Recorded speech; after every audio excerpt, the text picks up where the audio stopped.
I spend at least a week a year where I go off and just read people's Ph.D. theses and new things that are going on in the field. Bill believes a prime ingredient of his success was his early fascination with computers.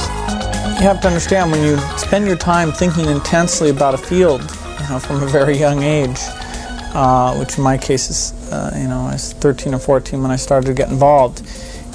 That's where you can do great things, is because your mind has really gotten into it. You understand it. What are the ideas that excite you? Or is it just customers? Customers first. Yeah. Second is, last century, a company, if you want to grow, I believe you should find a good opportunity. But today, this world never lack opportunity. But today, if you want to be a great company, think about what problem you can solve. It's not to catch the opportunity. It's about solving the social problems. Because company like Alibaba, we're growing so fast, it's very difficult for one opportunity that can make us last. Such an organization with the power by internet, with millions and millions of SMEs, with 400 million consumers, what kind of problem you can solve? And I'm excited. Anything you mentioned about cloud computing and talking about the mobile things, anything that's happened in the USA is going to happen in China. There is an amazing degree to which people's ambitions get beaten out of them in these top universities. If I look at what people thought my senior year in high school, sort of like were very ambitious, they had all these ideas what they were going to do, and if you looked at the same people at sort of college plus 5 years, sort of 9 years later, let's say, it was amazing how much things have been ratcheted down. And so I do think there's something problematic where all the talented people go to these schools, they're sort of evaluated on the same terms, and at the end a lot of ambitions are beaten out of them. Probably the one that I think is even worse for people than Harvard in this respect might be Caltech, where you have these brilliant math, physics people, and after 4 years where you're in the middle of your class, you're convinced that the most you can do with your life is become a line engineer at Lockheed, and maybe you can go into mid-level management 20 years later. And so that sort of is characteristic of what I think has happened, and what I think we need to somehow find a way back to is this idea that that there's not just a single track, that there are very different things you can do. The question, what truth do you know that nobody agrees with you on?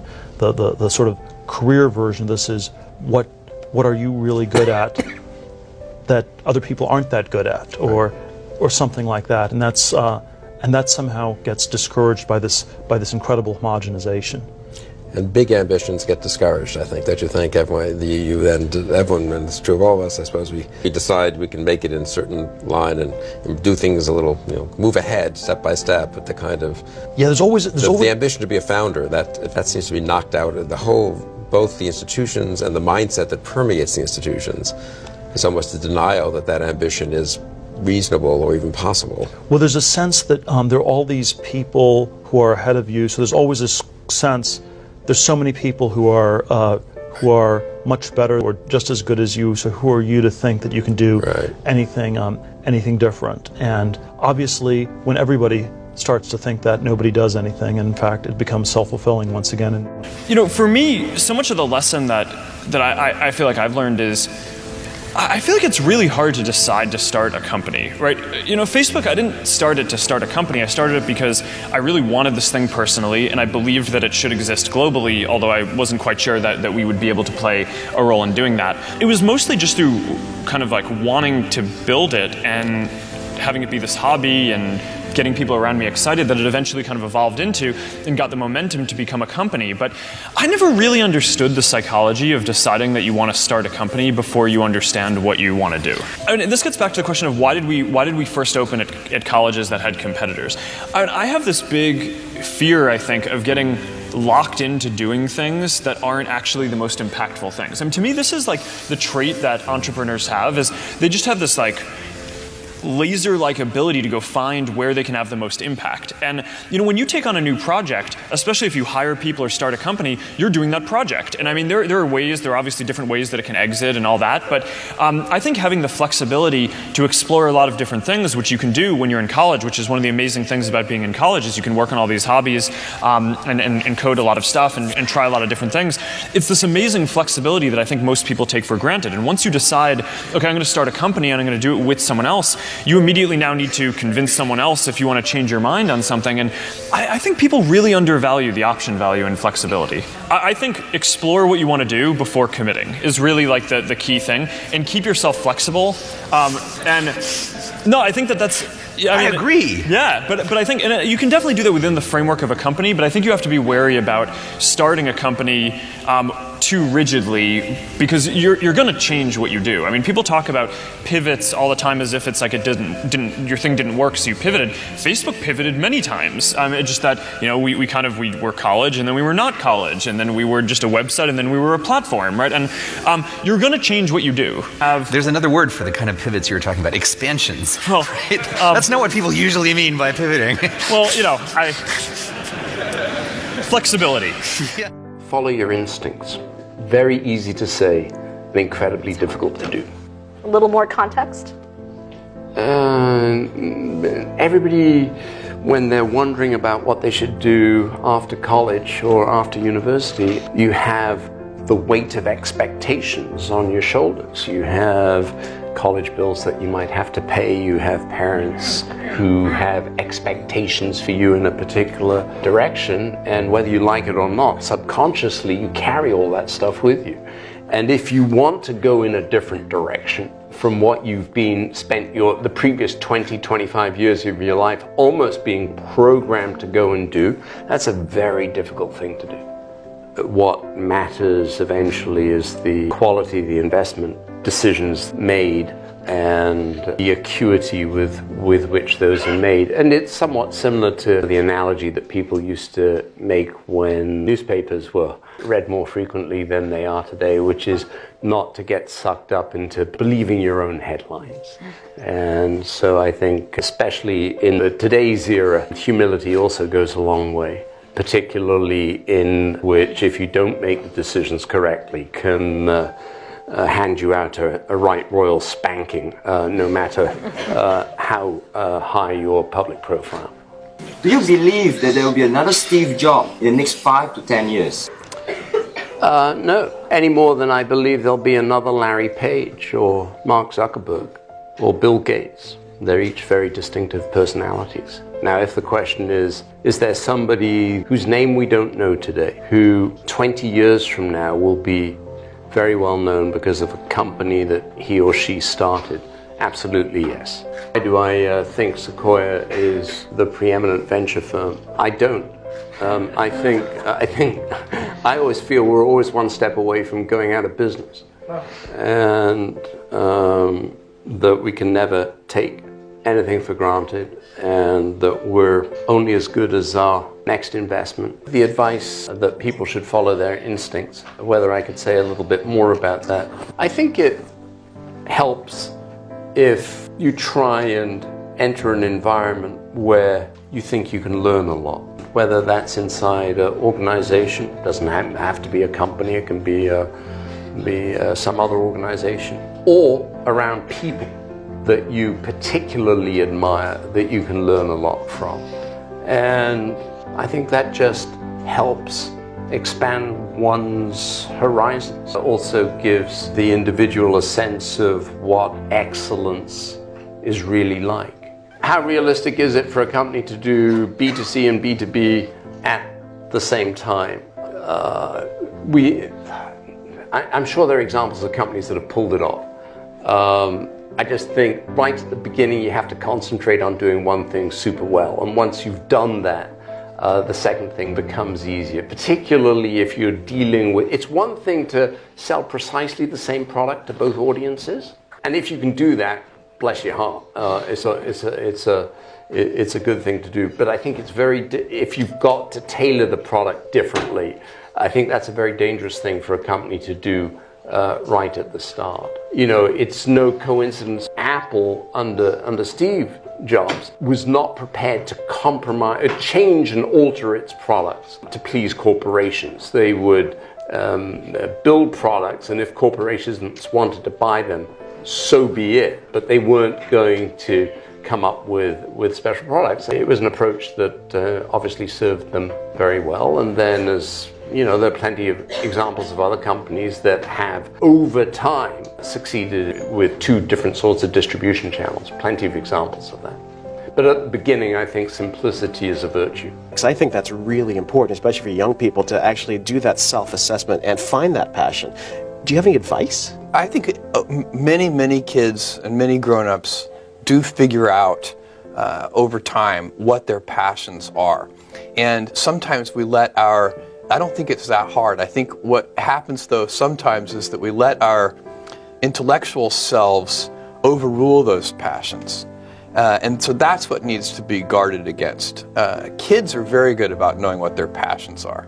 I love that, because I think I've seen you describe this way, that you've always maintained that sense of wonder. I think that's what kids have, but we lose it somehow along the way. Yes, everybody, it's a gift if you can keep your childlike sense of wonder. And it helps with creativity, it helps to have fun. You know, you laugh more and play more if you keep that childlike sense of wonder. What we're really focused on is thinking long term, putting the customer at the center of our universe, and inventing. Those are the three big ideas. I don't think that you can invent on behalf of customers unless you're willing to think long term, because a lot of invention doesn't work. If you're going to invent, it means you're going to experiment, you have to think long term. So these three ideas, customer centricity, long-term thinking, and a passion for invention, those go together. That's how we do it, and by the way, we have a lot of fun doing it that way. What's amazing about your success is that your timing was good too. How does an innovator actually identify that historical momentum, that Kitty Hawk moment? You recognize what was happening with the internet, and you said, you know what, there's actually a room for me to start with books and then move on. How do you do that? How do you find the time and the momentum and the zeitgeist? I think everybody has their own passion, their own thing that they're interested in, and then you're very alert to the things that are in the sphere of influence of that passion. So your passion has led you to change the world, frankly, with Amazon. But yet you've got Blue Origin, you've got Bezos Explorations. Why can't somebody like you just rest on your laurel? Go play golf. Well, I love what I do. I also have 4 kids. I have a wife that I love. I have a lot of passions and interests. But one of them is the pace of change. I love the fact that I get to work with these big, smart teams. The people I work with are so smart, and they're self-selected for loving to invent on behalf of customers. And so, it's not, do I love every moment of every day? No, that's why they call it work. There are things that I don't enjoy, but if I'm really objective about it and I look at it, I'm so lucky to be working alongside all these passionate people, and I love it. How do you remain nimble? Because there is somebody in their dorm room who could eat you up for lunch the next day. My belief on this is, first of all, that's completely correct, and you can never assure anybody that can't happen. But I think if you have a customer-centric culture, that cures a lot of ills, because we wake up, let's say you're the leader in a particular arena, if you're competitor focused and you're already the leader, then where does your energy come from? Whereas if you're customer focused and you're already the leader, customers are never satisfied.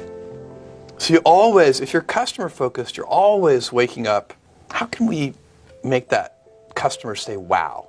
How can we, our energy, our passion, we want to impress our customers. We want them to say, wow. Is that kind of divine discontent comes from observing customers and noticing that, things can always be better. There's always a sense that people have that it's really hard to come up with answers. All the answers have already been discovered in one way or another. And I think that's not the case. And I sort of divide things up into conventions, which are things everybody knows to be true. At the other extreme, there are mysteries, things that nobody can figure out. And in between are these things that I call secrets, which are things that you could figure out. They're hard, but if you really work at it, you could figure something out.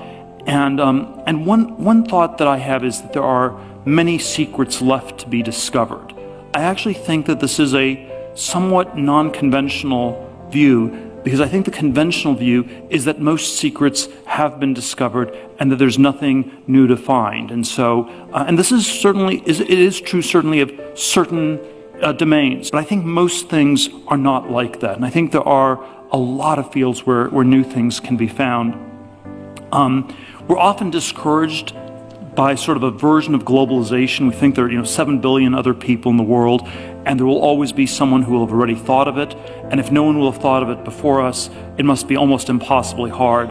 And so it ends up being this sort of self-fulfilling thing where we don't even try. And I do think the only people who will discover secrets are people who work at it and who try doing it. And I think that many of these great companies have something like this at the core. It's some domain of knowledge, some area where people think they can figure out a lot more. At PayPal, we were very interested in this, in the intersection of money and cryptography. Could you create a new digital currency on the internet? And it was a fairly idiosyncratic field. There were a small number of people working on it. There was this financial cryptography community, and you could sort of understand the field. You could get to the frontiers, and you could explore it quite a bit more. And so I think the second idea I want to leave you with is there still is a frontier left, and the frontier is not infinitely far away. There's certain places where the frontier has been closed, so geographically it's kind of closed, but there are many places where you can still get to the frontier, and it's actually, there are many directions you can go where the frontier is close and where there's a lot left to be discovered. You have developed this at least profile of a young man in a hurry. With all the rough elbows that suggest. I think it's how should I put it? We look at all of the cities and we know that the transportation systems there are just they're not serving everybody's needs. I mean, even here in New York with a great mass transit system, there's still 2.5 million cars going over those bridges every day. And so we just believe we can help the city do better. I guess most successful entrepreneurs are not waiting for it to come to them, for success, and not waiting for progress. We are generally a little bit forward-leaning when it comes to trying to make progress happen. For me, it's about problem solving and loving to solve problems.